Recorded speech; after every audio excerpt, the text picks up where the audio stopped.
أعوذ بالله من الشيطان الرجيم. بسم الله الرحمن الرحيم. صراط الذين أنعمت عليهم غير المغضوب عليهم ولا الضالين.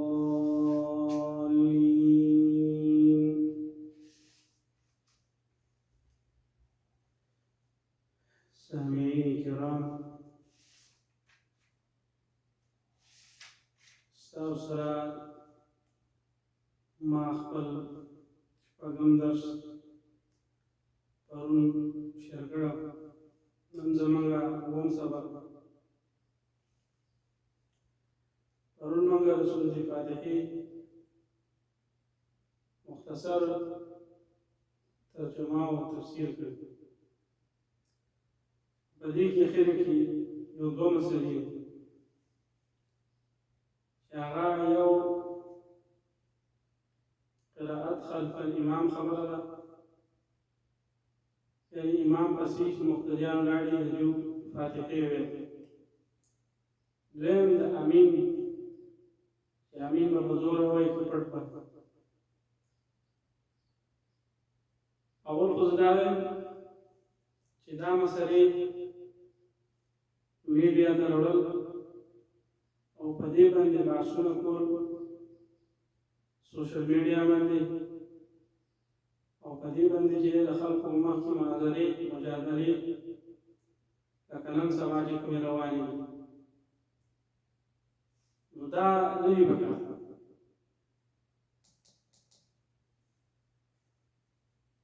اصل کې دا خبره ده چې کله نبی صلی الله علیه وسلم نه په یو عمل کې دوه درې طریقې نه بدلي، نو هغه طریقې الله ته ډېرې محبوبې، نو هغه هره طریقه یې ژوندی تر قیامته پورې وي او قیامته پورې ژوندی پرېږدي. خو چونکې داسې خبره ده چې یو سړی یو علاقه داسې نه ده چې هغه د یو ورځ په یو طریقه عمل کوي، سهار دی هغه پرېږدي، په بلې کوي. نو په دې کې د خلکو انتشار پیدا کېږي. د دې د وجې نه چې د امام مسلم صحیح مسلم چې دلته مصر پروت دی، هغې مقدمه کې امام مسلم رحمت الله علیه دې تذکره کړې چې داسې حدیث خلکو مخکې ویل چې هغو عقلونه هغې اخذ نه کوي. داسې خلک چې هغه په هغې نه پوهېږي او ته ورته هغه وایي، نو دا جایز نه دي. د هغې مثال دا دی، یو ځای داسې دی چې هغې کې احناف دي او هغه لمونځ کوي څنګه چې ورته استادانو ښودی، مشرانو ښودی. بل کس راشي هلته چې دی رفع الیدین شروع کړي، خلکو ته وایي چې دا په حدیث کې دي، انتشار جوړ شو. خلک وایي چې یاره دا څنګه، دا خو موږ د مولوي صاحب داسې ښودلي. نو مولوي صاحب چې کوم ښودلي دي نو هغه یې نور حدیث ښودلي، نو انتشار جوړېږي. انتشار جوړول په امت کې نه پکار. زه مختصر وضاحت دې کوم او د مجبورۍ د وجې نه کوو چې موږ دې ته مجبوره شو، که نه سوشل میډیا باندې د دې بحث نه دی پکار. خو نن سبا ټولې مناظرې ټولې مجادلې هغه چې دی موږ وینو په فیسبوک باندې، خلک ډېر خلک زموږ نه چې دی متنفره شو د علماو، خاص کر د احنافو نه، ځکه دا نور خلک داسې خلک دی پکې چې هغو غلطې خبرې کوي احنافو پسې. نو خلک وایي چې یاره دا خو واقعي. زما یو نیکه ما ته یې ګون وکړو چې ما مسله واورېده، هغې کې مولوي صاحب لګیا دی چې څوک د امام پسې وروسته فاتحه نه وایي دا عمل نه کېږي. نو زما خو تقریبا 70-75 سال عمر دی ما دا منځونه کړي زما منځونه نه دي شي بابا دا خبره ده ستا منځونه شي دي او دغه ملا چې کومه مسله کړې ده خطا ده په دې کې داسې مسله نشته چې چا مونږ نه کړي اهل علمو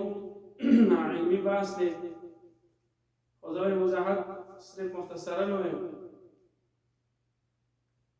چې قرائت کول یعنی فاتحه د امام پسې په دې کې د علماء څو اقوال دي امام مالک رحمت الله علیه وایي چې سری مونږ چې کوم پټ مونږ دی د ماسپښین د مازدیګر په دې کې به فاتحه د مقتدي وایي کوم جهري مونږ دی هغې کې به نه وایي او شوافع وایي حنابله هغه هم پکې مختلف اقوال دي هغه وایي چې جهري او سري مقتدی چې دی دا دی پکې فاتحه وایي فاتحې د ویلو طریقې هم بیا مختلفې دي امام ابن کثیر چې زموږ مخکې دی اووه اته طریقې هغه ذکر کړي دارنګه احناف وایي امام ابو حنیفه رحمت الله علیه چې مقتدی چې دی دا به غلی ولاړ وي دی به فاتحه نه وایي هغه که جهري مونځ او که سري مونځ د دې ائمو دپاره چې دی بیا خپل خپل دلایل دي یو ځان خبرې نه دي کړي امام ابو حنیفه رحمت الله علیه وایي قرآن آیات دی وإذا قرئ القرآن فاستمعوا له وأنصتوا لعلكم ترحمون سورة اعراف اخر کې راځي چې کله قرآن ویل کېږي نو تاسو چې دی واورئ او چپ شئ دغه آیات په تفسیر کې عبدالله ابن مسعود دارنګې د نورو صحابانو هم مفسرینو نقل کړي چې دا نازل شوی دی په باره د مانځه کې چې مونځ امام ولاړ دی مونځ کوي هغه قرات کوي نو مقتدي به چپ ولاړ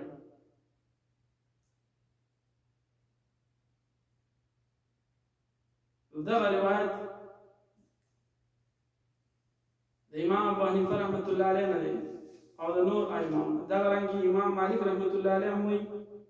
چې مراد دې دغه دی چې مقتدي به چپ ولاړ چې کله قرات ویل کېږي امام ابن کثیر چې په جلد اول کې همدا خبره ذکر کړې ده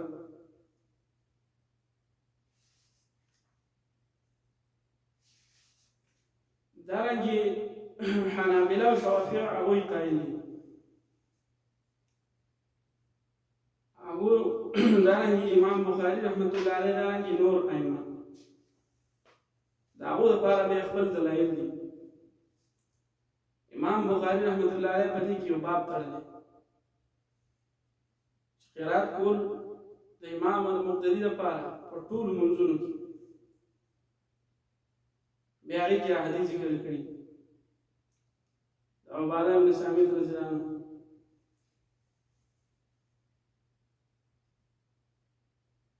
اوس کله دلایل شته په دې باب کې دواړه طرف ته شته نو په دې کې د جنګ او جګړې خبره سره او خلکو کې انتشار جوړولو فائدہ سره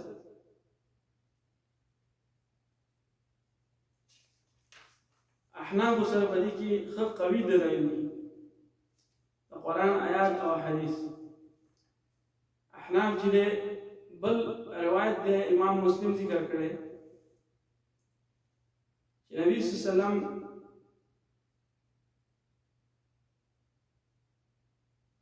نبی صلی الله علیه وسلم فرمایل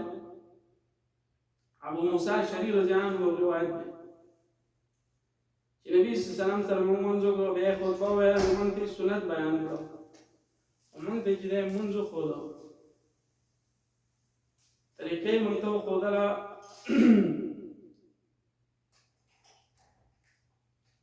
دارنګه د منځ طریقه یې موږ ته وښودله بیا یې دا ووایي چې تاسو لمونځ کوئ نو صفونه سیده کړئ بیا یو تن ستاسو مخکې چې تاسو ته دې لمونځ کوي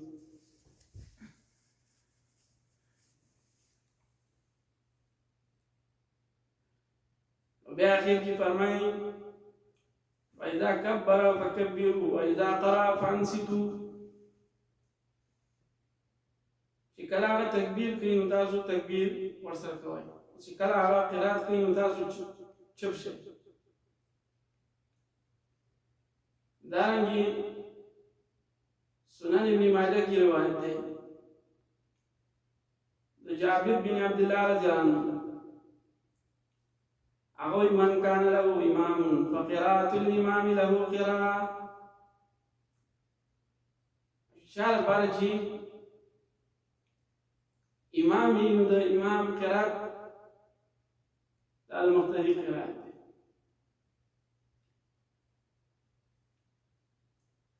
دارنگی نور روایت شیخ بدی کی مصنف دی ابن ابی شیبہ اغی کیوں دغا روایت ذکر دے جابر رضی اللہ عنہ قال كل من كان له امام فقراءته له قراءة دارنگی فقهاء الاحناف شامی دالی کلی چې مقتدی بچه بلاړي هغه که جهري منځي او که سري منځي ځکه چې موږ سره دلایل شته قرآن دی او حدیث دی اوس چې څوک یې کوي لکه دلته سعودي کې خلک یې کوي قرات کوي فاتحه وایي نو د هغو سره دا نور دلایل دي لکه امام بخاري امام ترمذي دارنګه د نورو کتابونو د حدیثو چې د حدیث ذکر کړي موږ هغه د بد نه یو او موږ انتشار نه جوړو او دارنګه دغه مسله په دې کې چې د امین ده فاتحه په هر مانځ کې ویل کېږي علي خلک وایي چې فاتحه نه ویله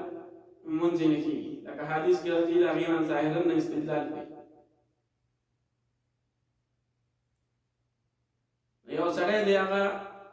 د امام سره یو ځای شو په رکوع کې امام رالاندې په رکوع کې نو د ده منځ وشو حالانکې ده فاتحه نه ویله او نبي صلی الله علیه وسلم وایي چې امام په رکوع کې لاندې کړ نو د رکعت پوره دی څوک چې وایي چې د منځ نه کېږي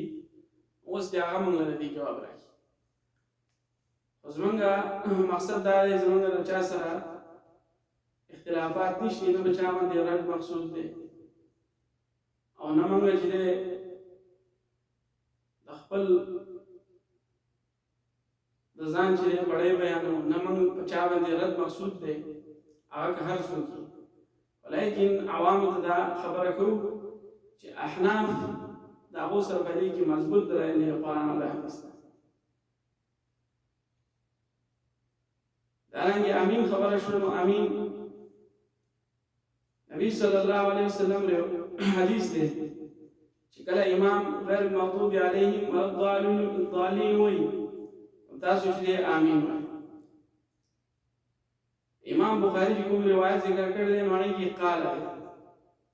الامام غير المغضوب عليهم وقال جديد اخو بدي من علماء بي چې مفرد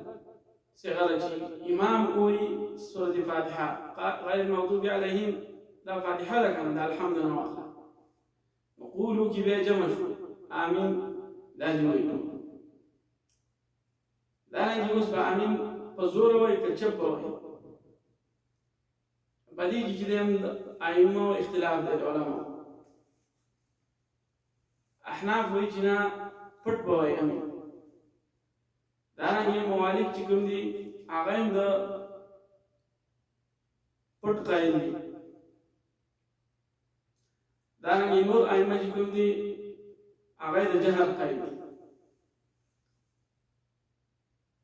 دا ائمه چې قائل دي نو ځکه چې بدی کې روایت مختلف دي.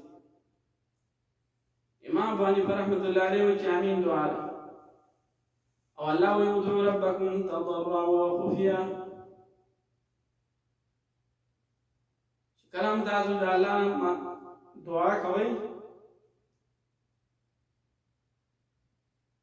الله بلای نو په پټه باندې بلای، عاجزۍ سره په پټه سره الله نه سواړی، عاجزۍ سره په پټه سره واړی. الله چې دی هغه علیم بذات الصدور دی، ستاسو هغه خبره اوري. دارنګه نور روایت دی بدی کې حدیث چې امین بچی دی صحابه پټ وي او هر چې نور ائمه د جهر قائل دي هغه لپاره خپل دلایل چې هغه امام بخاری ذکر کړی، دارنګه نور محدثین هم ذکر کړی دي. امام ترمذی جلد ثانی کې هغه روایت ذکر کړی چې کله به نبی صلی الله علیه وسلم فاتحه ویله او امین چې هغه به صحابه په زور وي. په دې کې جنجال د ضرورت نشته، لکه د لاندې ورځو کې یو مناظره شي ده زمونږ د اشاعت ملګرو دارنګه نور اهل حدیث ملګرو هغه کې یو بل ته چې بدې ردې ویل او کنزل کول او یو ته وایي تاسو وکټوریان، یو بل ته وایي تاسو چې دی ان الشیعة الفاحشة اشاعت غلط مطلب بیان کړی. دارنګه قصې کول، دارنګه میډیا باندې راتلل، یو بل ته کنزل کول، دارنګه مناظرې کول د خلکو مخ کې، دا جایز نه دي. تاسو مناظرې دا خو یو علمي بحث دی، دا خو یو بل سره چې علماء له پکار دي چې کینی او چې چا دلیل قوي دي، کوم راجح دي کوم مرجوح دي. لیکن عوام مخ کې او سوشل میډیا ته یو بل باندې کنزل، یو بل ته کنزل او بد رد ویل، دا چې جایز نه دي. امین په پټه ویل شي، په جهل ویل شي. الحمدلله زما نه هم کال سعودي کې څه وخت ما په زور ویل، اوس یې زه په زور نه یم، هېڅوک ما ته څه نه وایي، نه ما ته چا تپوس کړی چې دا ولې، ځکه دا خلک په دې باندې پوه دي